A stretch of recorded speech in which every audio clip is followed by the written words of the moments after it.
Jessica, ako na dyan. Nakakaya naman sa'yo. Okay lang po. Kami nga po ni Daddy dapat mahiya sa inyo eh. Hayaan niyo na pong makatulong ako in my own little way. Makabayad naman kami. Kasi, huwag naman kayong abusado. Ano ba, Andrea? O bakit? Bisita natin si Jessica. Bisita?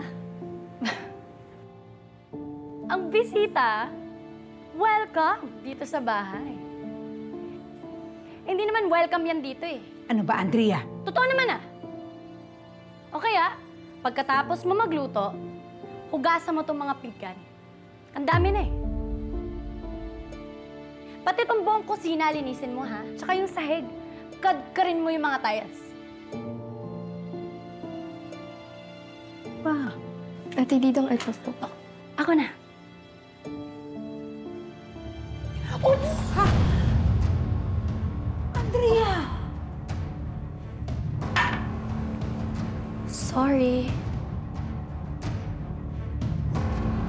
I mean it.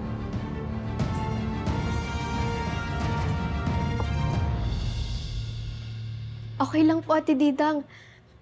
Ate Andrea, konting tiis na lang. Mamaya o bukas lang, makakalis na din kami. Well, I can't wait. Sobra ka na, Andrea, ha? Okay lang po. Naku, ano ba yan? Oh, balik ka.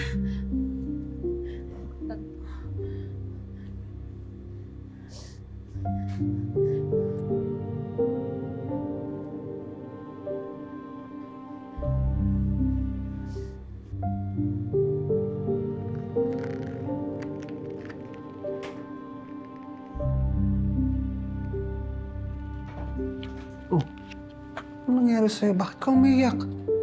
Wala po, Dad. Si Andrea ba? Inaway ka na naman niya? Dad, I'll be okay po. Huwag na po kayo mag-worry. Anak, abaan mo lang yung pasensya mo sa ate mo, ha? Dad, yun naman po yung ginagawa ko. Ang sad lang kasi hindi niyo ako matanggap the way Ate Colleen accepts me. Sige. Kunting tiis na lang. Anak, ka na umiyak. Eh, tama na.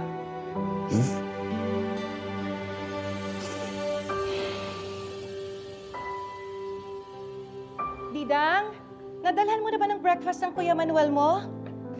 Anak, Colleen, tawagin mo na yung kuya at ate mo ha, para makakain na tayo. Ay, sige. Sige. Ate, eto na nga po.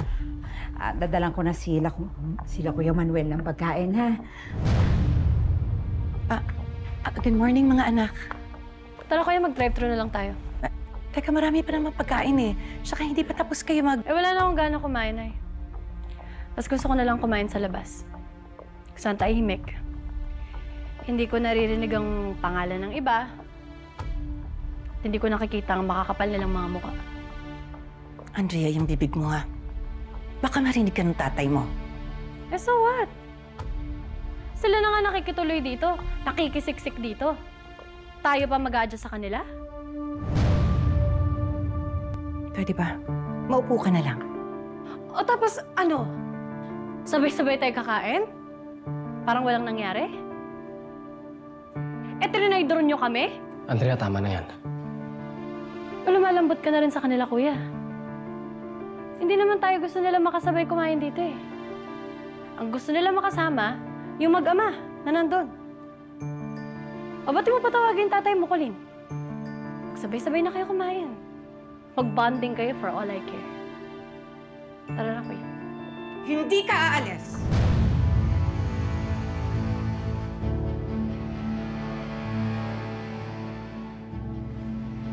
Huwag mo akong sinusubok, Andrea, ha?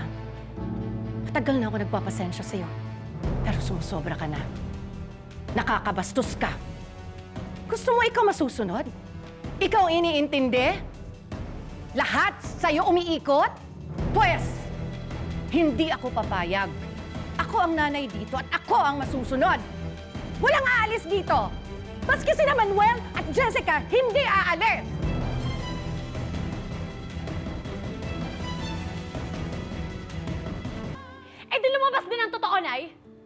Hindi nyo talaga palalayasin dito yung ex nyo.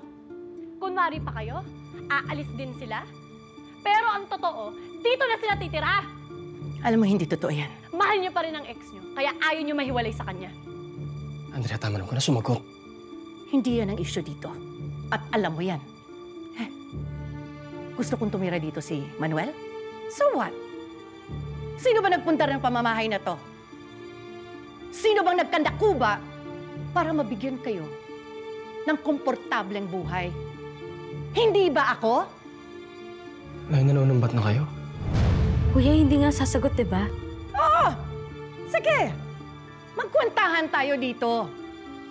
Para ipaalala ko sa inyo lahat ng hirap na ginawa ko sa inyong magkakapatid. Para hindi niyo ako sinasagot-sagot. Katulad ng kapatid niyong to. Eh hindi ko nga kayang pakisamahan yung ex nyo. Bakit nyo ba ako pinipilit? Pinipilit ba kita? Ang sa akin lang naman, kung wala kang magandang sasabihin, tumahimik ka na. Kesa pinapahirapan mo kami dito. O hindi mas mabuti na talagang umalis na lang ako? Hindi ka nga aalis. Malaki na ako, Nay. Kaya kong alagaan ang sarili ko. Kaya kayo, kung mas gusto nyong alagaan yung baldado nyong ex, ay di magsama na kayo! Nay! Nay, ano ba? Gusto mo umalis? Ha? Sige, umalis ka! Ha? Nay! Umalis ka! Tutulungan pa kita sa labas. Umalis ka! Andrea, tama na kasi!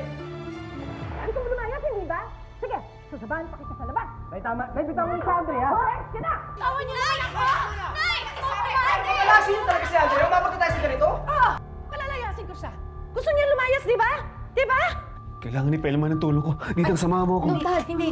Dad, wag na po. Oh, pero nagkakagulo na sila. Mas lalo pong magkakagulo kung lalabas kayo. Hindi dang, sige na. Samahan mo ako. Dad, stay here lang po. Wag na po. Nagawa ko sa pamilya ko. Nay! Anong klase kayong ina? Ako ba talaga ang masama? Wala na ba akong ginawang tama sa inyo? Ingat na ingat ako sa lahat ng ginagawa ko para makagaan sa inyong lahat. Kayo, tinanong niyo ba ako? Kung anong nararamdaman ko? Kung anong iniisip ko? Kung anong nararamdaman ko sa lahat ng ito? Nahihirapan ako! Nahihirapan ako lalong-lalo na kapag pinapaalala niyo sa akin lahat ng kasalanan ng tatay niyo. Nasasaktan ako. Doble pa nga eh. Doble! Para sa sarili ko! At para sa inyo!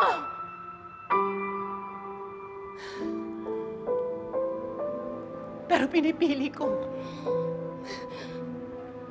Pinipili ko magiging mabuting tao. Pinipili ko ang magpatawad. Ang tumulong.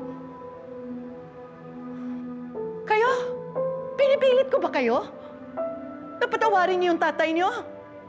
Ang sa akin lang naman, huwag naman kayong bastos. Huwag niyo naman akong sagot-sagutin ng ganon. Hindi ko kayo pinalaki ng ganyan para sagot-sagutin ako. Para sagutin ako at talikuran ng ganyan.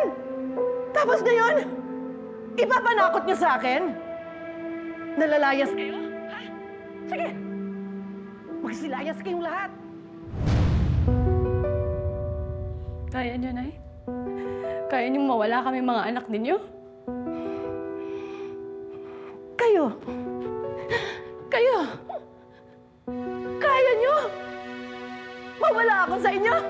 Tay, ako naman nagbabluff lang naman ako nung sinabi ko lalayas kami. Pero pinatulan niyo talaga? Ganun na kayo kadesperada makasama tong ex niyo?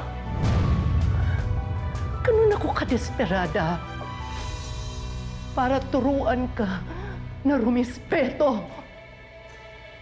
Ang hinihingi ko lang naman, igalang niyo naman yung desisyon ko bilang isang nanay.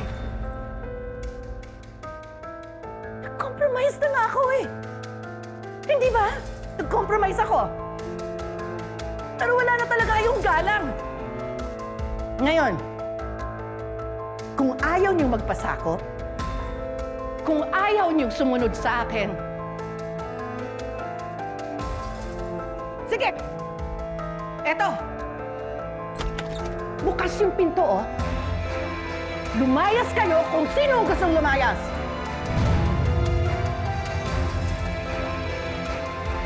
Velma, tama na!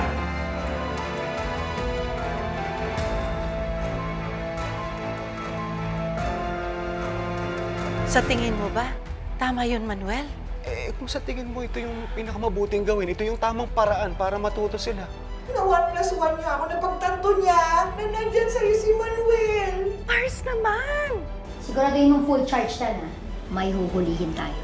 Tawagan mo yung guardhouse. Siguraduhin mo na hindi makakapasok yung Hazel na yan sa subdivision natin. May pasahero lang for pickup sa bahay ni Miss Velma Ruiz. Velma! Alam ko nandiyan ka. Lumabas ka nga dyan. Nakapay, nakakagigil ka. Palabasin mo yun si Velma, ha? Ano ba yan? Velma! Hoy! Hoy!